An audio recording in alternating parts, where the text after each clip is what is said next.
Hello everyone, do not adjust your sets. It's not Saturday, it's Monday, August 19th. It's This Day. I'm Michael Taylor and we're here on the set because we also want to welcome back Bree Cox-Kennedy. Thank you, Michael. Good morning. We said hello to you last week, good morning, and wanted to have you out here again. We're going to do some interviews on the show today. How was your weekend? Wonderful, wonderful. I played a nice round of golf, got some gardening done. Oh, wow. Ready for a brand new week. We had a fun evening under the stars over at the Mission San Juan Capistrano. They do like cover band stuff there. They do as fundraisers for the mission. And we saw a cover band for all these discos. So I heard everything disco that I used to hear when I was a little kid in my mom's car sitting in there. And she took disco lessons. She would do disco dancing. She loved disco. And you probably knew every single lyric. It was forced on me as a young child, but I appreciated knowing all the words while I was there last night. All right, but enough about that. Let's talk about what's on today's show. And we've got a great one for you. The Pink Journey Foundation via RadNet is going to be here, and we are going to welcome to the program Jill Canales and Melanie Lewis. They have great events coming up and mobile mammograms we're going to talk about, so that's going to come up. And then later in the program, we're going to have Bree talking to folks from the Aerospace Club about their club. I've never met those guys until today, so it's going to be interesting to hear from them. I can't wait. I love flying. Let's keep you informed. Cheers to 60 years. Laguna Woods Village is turning 60. So mark this on your calendar, folks. On Monday, September 9th at Clubhouse 2 from 5 to 7:30 p.m., go over there and celebrate the village at 60 years old with entertainment by the Woods Combo. And there will be fun giveaways. You can meet the many volunteers and partners who make our community the special diamond jewel that you love. There you go, quite the diamond jewel. And let's take a look at our weather while we're at it. And I hate to say, folks, but hot. You're not going to see cool anywhere in this forecast. Well, maybe on Friday. We got 80s, high 80s for today, 90 for tomorrow. Then a little bit of a cooling trend. All right, I used the word cool. And then by Friday, we'll be back down to mid-80s, which is pretty nice. And our next in our segment is our sunrise sunset. Would you look at that beauty? I actually took that photo when I was in the Masai Mara Park in Kenya in Africa. Wow. So enjoy that beautiful beast. The sunrise this morning was at 6:16 a.m. and we'll see that sunset at 7:31. So make the most of your beautiful day. And you don't have to go all the way to Africa to send us a picture. You can do it right here. Take some pictures around the village, sunrise, sunsets, right here in our community. Email us those pictures at lagunawoodsvillagetv@gmail.com. Make sure you include your name, like Bree did, where you took the photo, like Bree did, and make sure you try to take that picture horizontally. Like Bree did. Like Bree did, exactly. All right, we got some meetings to tell you about. Then when we come back, I'll be talking to the folks from the Pink Journey Foundation. Stay with us.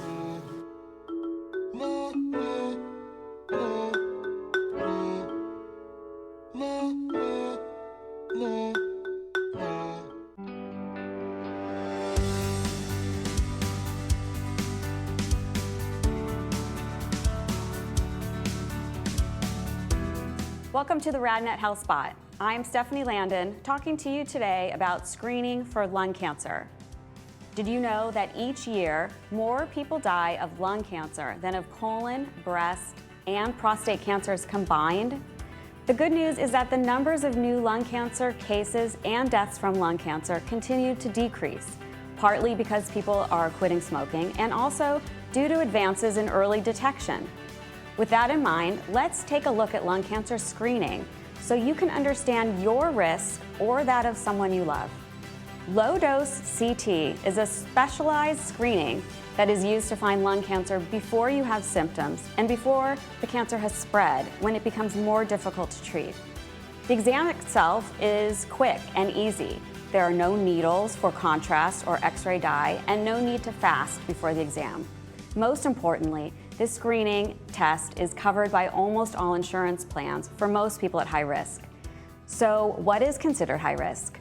There are a few factors used to assess candidacy for this screening, all of which involve your smoking status. These include having at least a 20-pack year smoking history, currently being a smoker, or having quit smoking within the last 15 years, and you are between the ages of 50 and 80. Anyone who is at high risk for lung cancer due to their smoking history should speak with their healthcare provider about getting a low-dose chest CT. The fact is, the key to surviving cancer is finding it in its earliest stage. And the best way to find lung cancer early, if you are at high risk, is with a low-dose lung CT.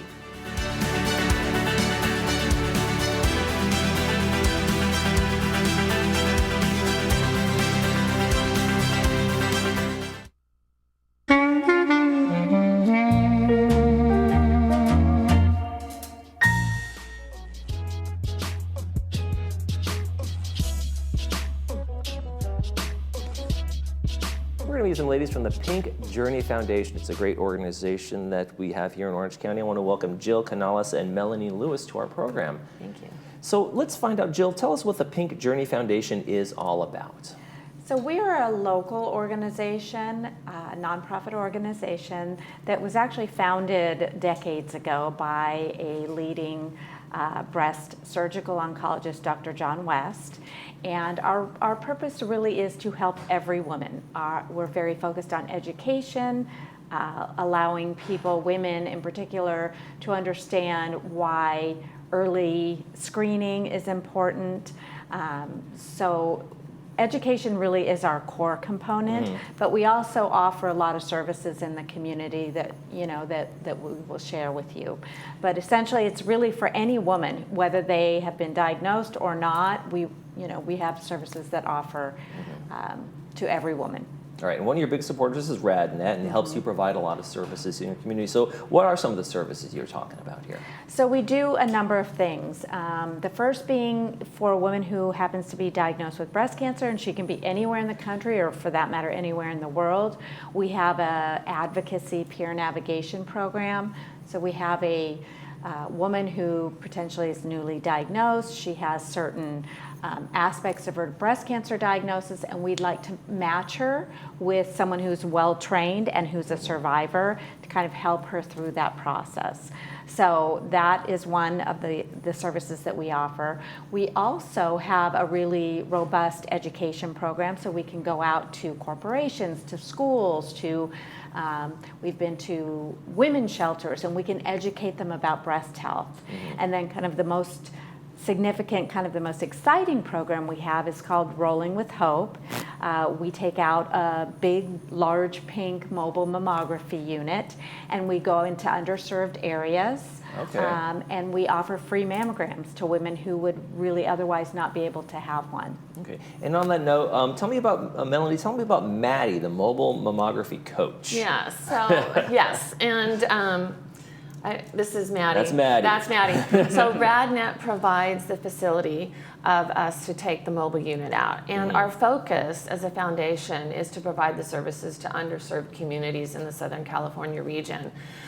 For example, last year we did over 350 screenings to women.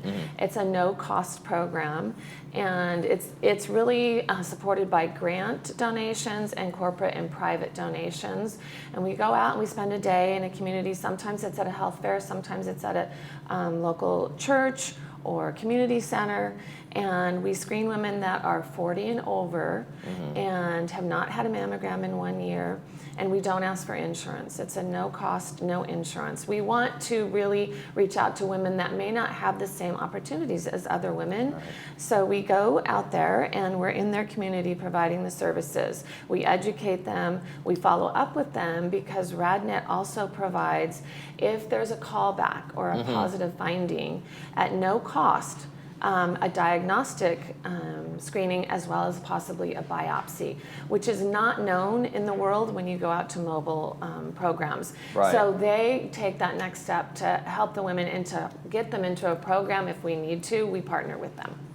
Now, how important is it, especially in underserved communities where their experience with hospitals is emergency room or urgent care is because they don't have the insurance? How important is education, understanding, and early detection in this in terms of the fight? Well, what's great on the equipment that is provided by Hologic on the truck is 3D, and it has artificial intelligence, which the RadNet radiologists read. So it is providing early detection a lot sooner than many women at other facilities. So all of the RadNet facilities have this and capability to be able to provide that. We don't just screen them, we talk to them. We talk to women that aren't qualified, possibly they're in their 30s or they just had a mammogram. And we really try to educate everybody so that they know that it's an important process to continue year after year. And the reason we're doing it without insurance is because we don't want women who probably wouldn't do it because they don't have insurance. It is a cost. But we want to make sure that the women that don't have insurance specifically have the same opportunities. Okay. Now, Breast Cancer Awareness Month is coming up, and you guys have a number of events, not just fundraisers, but also the mobiles going out there. Can you tell us a little bit about the Awareness Month plans you have for October? Yes. We have so much fun ahead of us. We have about 6 or 7 mobile events in the Southern California region, which we will post on our website. And then we're doing some really fun things. We're doing a Seal Beach walk on October 5th, and these will all be on our website. Okay. We're doing a girls' night out at Macy's in Newport Beach, October 9th. We're having Dr. Patek is going to be our keynote speaker to talk about breast education, a little fashion show with breast cancer survivors, just some fun to be out and about. We are doing some pink out opportunities in the community to bring in support from some of the schools. And we have a spin cycle event. We also do an annual calendar that is breast cancer survivors. And it really talks about stories that women have gone through, as well as talking about the different aspects of breast cancer. And it's inspirational. We use that a lot when we go out talking to women in general, whether it's they're a survivor, a newly diagnosed woman, or just someone that wants to learn more about breast cancer. So yeah, we're ready. We're going to be out there in September and October, and really out either on the mobile or doing a fundraiser event to get the awareness out there. Well, speaking of inspiration, I'm sure you're both inspired to serve here. But Jill, what was your impetus that got you involved in the Pink Journey Foundation? So I was diagnosed with breast cancer myself at the age of 42. I was young. I had no real risk factors other than being a woman, and it came as such a shock to me, and it kind of became my life's mission when I had about a year of treatment, and once that was over, it became kind of my own life's mission to make a difference in other women's lives, to educate them, to help them through that process of, if they do receive a diagnosis, how can I change one life? How can I help one woman? And it's just grown from them, and I really believe in our mission. I think early detection you had talked about is critical. The earlier breast cancer is found, the better women do in general. The numbers are in the very mid to high 90s as far as survival if we catch it really early. So yes, it's my passion. Well, if people are so inspired to get that passion behind them and volunteer, donate some money if you feel that you want to do that as well, people can go to the website, thepinkjourneyfoundation.org. It's a great thing. You can find out more information about the organization, donate, learn how to volunteer, all through there. Jill and Melanie, thank you so much for joining us today. Thank you for having us. Yes. When we come back, Bree's going to be joining us with an interview with the Aerospace Club. Stay with us.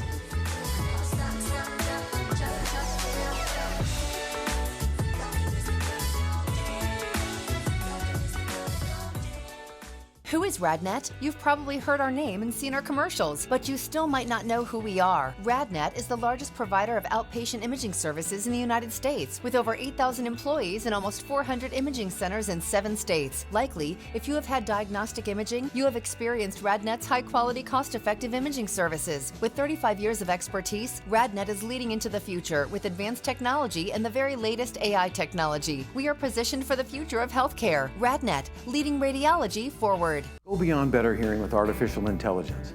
At Advanced Ear Care, we've taken regular hearing care to a new level with artificial intelligence performance. This provides smarter, clearer balance of sound. Artificial intelligence identifies background noises and reduces them so you can hear the soft-spoken speech clearly. Don't be afraid of this technology. It works automatically. Put them on and hear better all day in all situations. Hear the conversations clearly with family, friends, and caregivers. And remember, tell them Stuart sent you. Seniors fear running out of money more than death itself, and the #1 mistake you can make is underestimating volatility, which can derail your retirement. For 35 years now, I've coached seniors to financial independence by using 2 simple rules.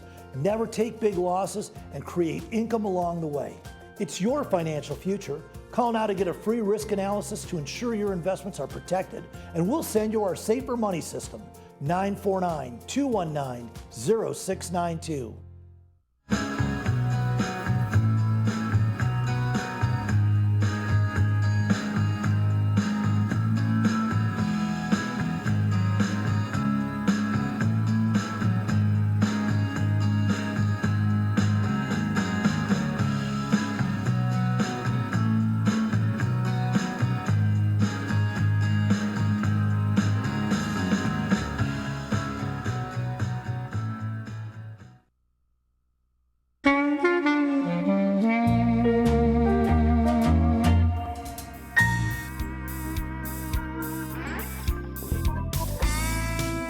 Years ago, in 1976, aerospace buffs launched a new group. I'd like to welcome to the show Steve Parsons and Joe Lohan of the Aerospace Club. Steve, please tell us a little bit about the club. What's it all about? Well, I'll just read the purposes to you because it covers such a broad range. Welcome. The club is to promote sociability and fellowship between any of the Laguna Woods Village's residents who have time to directly participate in or directly contribute to any phase, segment, or supporting element of aviation and space activities or have an interest in the same. So we have people from all walks of life in there. People say, well, you must have a lot of pilots. Right. I'll let Joe answer how many we have, but we do have people from different walks of life, such as engineers, military, scientists, machinists, logistics people, and just plain people that are interested. Some people come because they like the people in the club. Yeah. Well, it draws a very diverse crowd, doesn't it? Oh, it does. Yeah. It does. Well, it's very interesting. So many people love flying. Yeah. You want to expand on that, Joe? Actually, right now we have 70 people in the club. 70. It And comes up and goes do you- down, as you can imagine, around here in this community. And only about 10% are pilots at the moment. One of our pilots who has now left the area because of health reasons. He was actually a test pilot for the Air Force and military, and did some amazing airplanes that he worked on. So, Wow. and then we have a one woman, Beverly, last name Beverly. And she's 95 years old. She still flies, not Is that by right? herself, but with family members and things like that. I So- was going to ask, do you still have remaining pilots in the club? Oh, yes. Oh, yeah. Yes. I have a license, but I haven't flown in years. Okay. One thing after another. Okay. But there are pilots in the club. That's amazing. How do you get your announcements out to attract new members to your club? Well, we send out emails. We have flyers at the different clubs. We also advertise in the Globe primarily, Okay. and then basically word of mouth. Okay, so you're averaging 70, but are you hoping to increase that number? Absolutely. Okay, all right. And so I know that you guys do luncheons with presentations. Seems like you've had a lot of fun presentations in the past. Why don't you tell us about that for some people that are considering joining your club? Okay. Sounds like these luncheons are great. Oh yeah, they are fantastic. Some past meetings that we've had, such as the SR-71 Blackbird. People will recognize that from several years ago, but it's still flying. Charlene Reynolds talked about the John Wayne Airport and how things are changing out there, Okay, and that's more flights important coming in. information to keep Yeah. up with. We've had the A4 Skyhawk aircraft, and Jonna Doolittle Hopes talked about her family in aviation. She's a granddaughter of Jimmy Doolittle, so she's been here a few times. We've had things locally from like Pat Macha, talked about aircraft wrecks in LA County. Oh, wow. And he went out and found them, and they documented them and talked to people who are survivors of the people that probably passed. We've had space things too, such as the U.S. Space Force representatives. And also, a little over a year ago, we had Steve Carman talk about water on the moon. Water on the moon. This was the L-Cross system that went up to the moon because they wanted to know what elements were there. They shot a probe into the moon, it kicked up dust. Another element came through and cataloged everything. and he was one of the lead engineers on this whole project. My So it was goodness. really fascinating. Wow. So These are interesting topics. we do have some upcoming ones too. if You people do? might be I was interested. just going to ask, where do you find those speakers? Different places. We have a lot of aerospace companies around the area, which Joe was part of a few of them. And we have people in the club that come forward because they're specialists. They may be a scientist or a pilot or engineer, something like that. And then some referrals that we have. So there's quite a vast pool of people, especially in this area, we can draw from. That's great. That's great. So you have some luncheons coming up. Yeah. What programs are you going to present on your next one? Okay, September 27th is our next one, and talking about the Orange County Sheriff and how they use their helicopters. Oh. In October, we're going to have Fred Bell, who's the managing director of Palm Springs Air Museum. He's going to be talking about the F-117. And in November, it'll be our annual meeting, and we're talking about the veteran honor flights, which a lot of people may not know about. But it's very interesting about how they're taking veterans from different eras, taking them back to Washington, D.C., and it's kind of a celebratory flight that they put them on to take them back, and it's really heartwarming. I was going to say that sounds really special. It is. It's really special. As you say, very heartwarming. So how many people are attending your actual luncheons? I know you talked about 70 members in the group. How many are actually able to make it to your luncheons? We've been averaging this last year or so about 45, but we've had some, her 56 was the highest we had in February. I think that was when Jenna Okay. did a little like. And is lunch actually provided for the attendees? We have a lunch for them. There is a charge. Okay. We have a $25 for members and $30 right now for non-members, guests. But if you become a member of the club, then there is the discount. Okay, okay, all right. Well, gentlemen, I think we, covered so many bases in such a small amount of time. I really encourage members of the community to get involved. I mean, it sounds like there's so many things that they can learn about aerospace. Right. So just as a wrap up, the next club meeting is September 27th? Yes. Yes. So at 11:45 a.m. Clubhouse number 2. In the Sequoia Ballroom, thank you. And then you touched on the Orange County Sheriff helicopter. Yeah. Anything else you want to add? Well, we just want to invite everybody to come out and be a part of it. Like I said, we have people that have no connection with space or flying or anything like that, but they just like to come out and be part of the fellowship. Sounds like a great time. I would love to do that. And welcome anytime. Thank you, thank you. Thank you for coming, gentlemen. And coming up next is our Monday movie preview, Big Miracle, with Drew Barrymore. Stay tuned.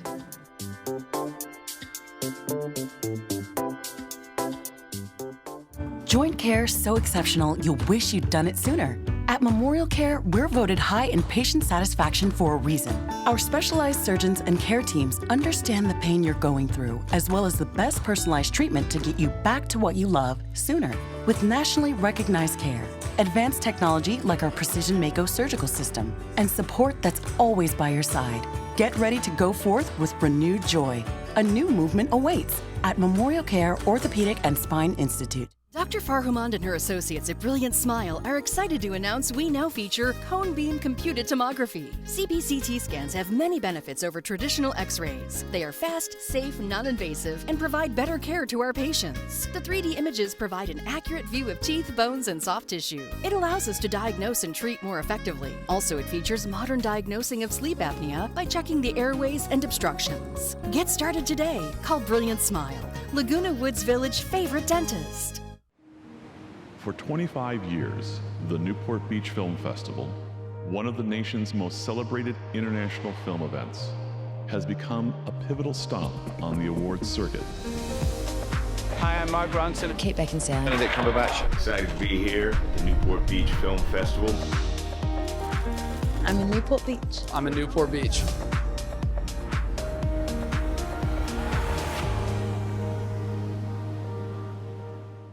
Village Television presents Friday Films, only on Village Television. Fridays at 2 and 6 p.m. Foreign films, dramas, and comedies. Award-winning films, romance and mystery. Independent films. Every Friday, only on Village Television.